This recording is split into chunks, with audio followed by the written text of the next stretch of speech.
जय हिंद, नमस्कार, खुशामदीद, आदाब।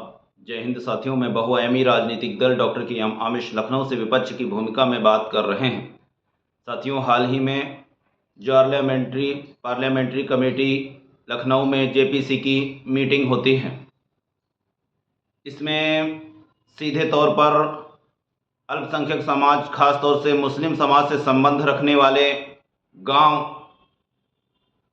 के निकट बने कब्रिस्तान, गांव के अंदर बनी मस्जिदें, मदरसों को सीधे तौर पर सरकारी संपत्ति घोषित कराए जाने की वकालत की जा रही है।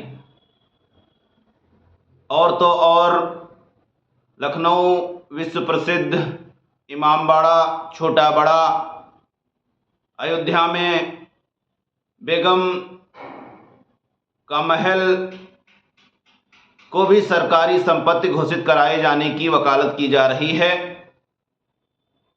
जो सीधे तौर पर मुसलमानों के और ह्यूमन राइट्स अधिकार को चैलेंज करती है। जिस तरीके से मुसलमानों की कमर की हड्डी तोड़ने का षड्यंत्र और प्लान बनाया जा रहा है, जब तक योगी जी सत्ता में हैं, सत्ता के नशे में, गर्मी में, वह वक्फ बोर्ड को माफियाओं का बोर्ड कहते हैं। उनको शर्म आनी चाहिए कि उनके सत्ता में रहते हुए जो गजट में संपत्तियां दर्ज हैं, गजट के द्वारा सरकारी आधिकारिक भूलेख या वक्फ के जो कार्यालय हैं वहां तक दर्ज हैं, उसके बावजूद योगी जी जो है माफिया बोर्ड कह रहे हैं। किस हक और अधिकार से ये वक्फ बोर्ड को माफिया बोर्ड कह रहे हैं? सीधे तौर पर तनाव उत्पन्न करने की, विभाजन उत्पन्न करने की, सन 2027 के चुनाव में डायवर्जन उत्पन्न करने की कोशिश है। एक तरफ आप गजट में दर्ज कराकर संपत्ति को पास कराते हैं, दूसरी तरफ आप हिंदुओं का दिल जीतने के लिए महाकुंभ में जो है आप कहते हैं कि ये माफियाओं का बोर्ड है। आपके कथन विरोधाभासी हैं। जो बैठक हुई उसमें आश्चर्यचकित करने वाली बात यह है कि जो पाल साहब हैं उनको रिसीव करने के लिए दुयम दर्जे का अधिकारी आया, जिससे उनको बहुत नाराजगी हुई कि उच्च अधिकारी क्यों नहीं आया, या जिस रेस्टोरेंट में उनका व्यवस्था की गई उससे भी उनको बड़ी नाराजगी हुई। यानी इनको जलवा चाहिए, रुतबा चाहिए, भौकाल चाहिए, पर जिस कर्तव्य अधिकार दायित्व के लिए ये लोग सौंपे जाते हैं उसको दरकिनार करते हैं।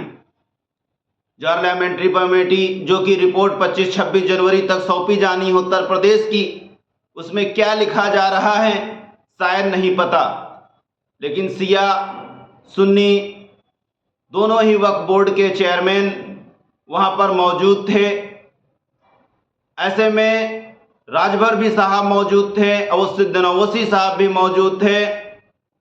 लेकिन यह जरूर तय है कि सरकार, यह बोर्ड मुसलमानों की संपत्ति को बचाने के लिए नहीं, महिलाओं का हक अधिकार दिलाने के लिए नहीं, जबरन हाईजैक करने के लिए ला रही है। सरकारी अधिकारियों को घुसेड़कर जमीन को काटने की कोशिश की जा रही है। अगर यह बिल नहीं रोका गया, इससे पहले भी बहुआयामी दल के द्वारा ज्ञापन प्रेषित किया गया था, आरटीआई के माध्यम से जवाब मांगा गया, आज तक किसी भी प्रकार का कोई जवाब नहीं आया, यह कहते हुए कि बैठक संचालित है, विजिट चल रही है, जो भी होगा वो पत्र पत्रिकाओं में छप जाएगा, इंतजार है। ऐसे में मैं कहना चाहूँगा योगी सरकार के, जब आपकी सत्ता नहीं रहेगी साहब, आपके हजारों मंदिर जो रोड के किनारे बने हैं, गांव के किनारे बने हैं, ऐतिहासिक मंदिर जिसका जमीन लेख से कोई लेना देना नहीं, जिसके किसी प्रकार के कोई पत्राचार या दस्तावेज नहीं, उसको आप कैसे बचाएंगे? इससे पहले भी 1947 में आप लोगों के द्वारा भारत को विभाजन को अंजाम दिया गया है। ठीक वही खेल आरएसएस के दबाव में बीजेपी षड्यंत्र प्लान के तहत अल्पसंख्यक विरोध के तहत खेल खेला जा रहा है।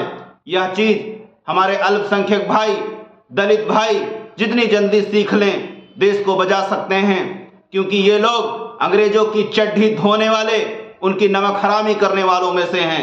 इसलिए उठो, जागो, ऐसे लोगों की आंखों में आंखें डालकर प्रश्न करो, क्योंकि मरना तो एक ही बार है और हक के लिए मरेंगे तो तिरंगा मिलेगा और ना हक के लिए मिलेंगे तो गाली मिलेगी। जय हिंद, इंकलाब जिंदाबाद, सत्यमेव जयते।